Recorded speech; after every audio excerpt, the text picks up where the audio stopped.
Yeah, I learning to, and Mm. just like this, I feel a little nervous Yeah, about how I'll deliver the word. Yeah. yeah, But yeah, that's yeah. Go ahead, yeah. go ahead. I loving this community, and every day I come to uh, whatever someone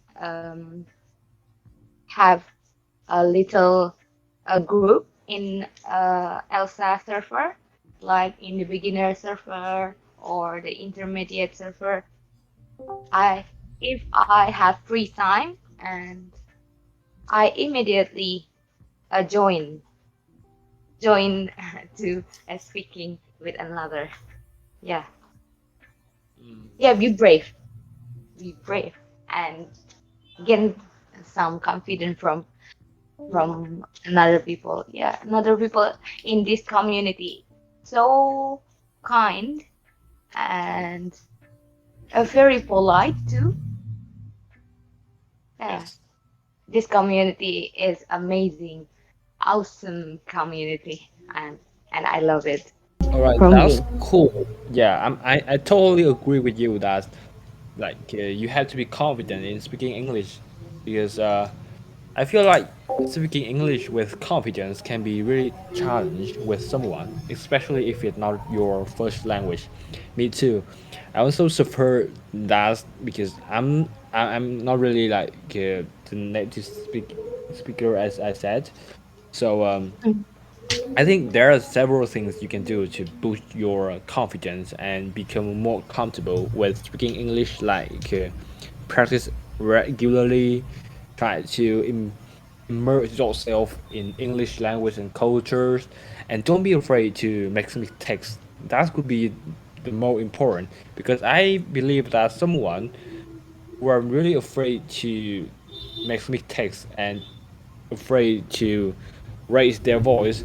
So making mistakes is a natural part of learning a language, and it's mm, I have to say that it's really essential to remember that everyone makes them, and even native speaker they regularly like make mistakes in speaking, but instead of discouraged by your mistakes, use them like as opportunities to learn and improve.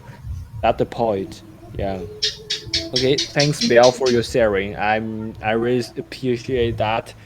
Also, do you have any add-in on Belle speaking? Yeah, sorry, I was muted. Well, yeah, I understand as well your sentiment, Belle.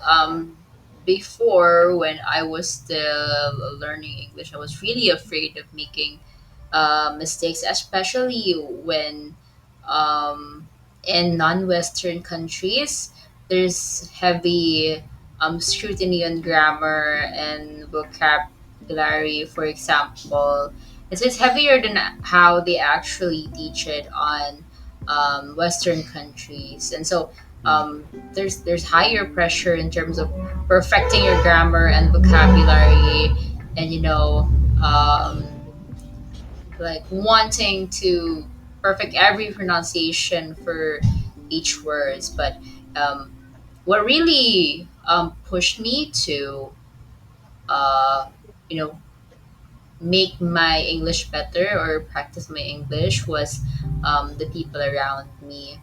Um, I surrounded myself with people who talked English regularly, who integrated the English into their look onto our local language. For example, we have the Tagalog, and then we would integrate some English words, and then eventually, um, it would just come to us that we were talking in street English, and we didn't even notice that it was already happening. So it was really interesting how the process went out for us, because it may be different for some people, especially for some people who um, don't have the same learning environment as we have here right now in the community.